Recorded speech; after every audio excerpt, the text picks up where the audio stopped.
Assalamualaikum warahmatullahi wabarakatuh. Saya Qanita Zera Zudi dengan NIM 210211100122, dan di sini saya akan menjelaskan tentang analisis dan penyajian data part 1 dalam metodologi penelitian.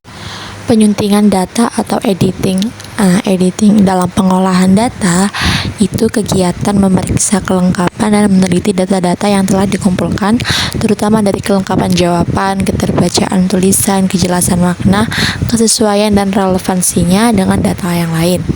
Tujuan dari tahapan ini itu untuk menghilangkan kesalahan-kesalahan yang terdapat pada pencatatan di lapangan dan bersifat koreksi, juga memudahkan proses pemberian kode serta pemrosesan data dengan teknik statistik.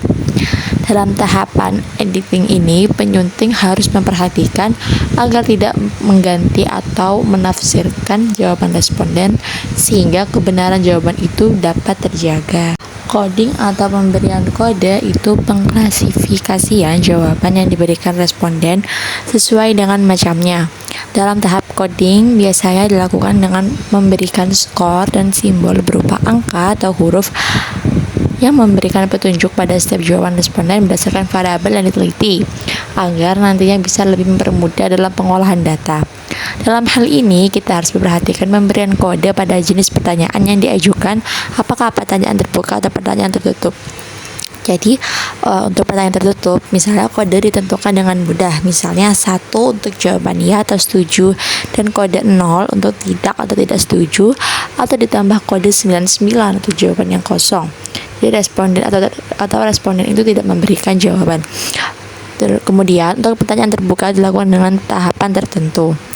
Jawaban responden diperiksa untuk dibuat kategori jawaban tertentu. Apabila ternyata jawaban perlu dikategorikan, dibuat kategori yang sesuai. Setelah itu, tiap kategori diberi kode. Tabulasi data adalah suatu bentuk deskripsi yang sifatnya umum dari skor-skor hasil scoring atau dari hasil penetapan skor pada item tertentu. Biasanya pemberian skor ini karena kita ingin mengukur suatu data-data perilaku, contohnya sangat setuju, sangat puas, dan sebagainya. Analisis statistik deskriptif. Statistik deskriptif itu adalah analisis statistik yang memberikan gambaran secara umum mengenai karakteristik dari masing-masing variabel penelitian yang dilihat dari nilai rata-rata atau mean, maksimum dan minimum. Menurut Ghazali dari 2016, analisis statistik itu bertujuan untuk mengumpulkan, mengolah, dan menganalisis data sehingga dapat disajikan dalam tampilan yang lebih baik. Jadi bisa disimpulkan, statistik deskriptif itu adalah metode untuk mendeskripsikan dan memberikan gambaran tentang distribusi frekuensi variabel-variabel dalam suatu penelitian. Analisis data, statistik inferensial atau uji kualitas data. Statistik jenis inferensial itu adalah suatu teknik yang dipakai dalam analisa data kecil dari data besar hingga diperoleh kesimpulan secara umum. Adapun contoh statistika inferensial meliputi statistik deskriptif, menarik kesimpulan dari populasi, dan penarikan estimasi.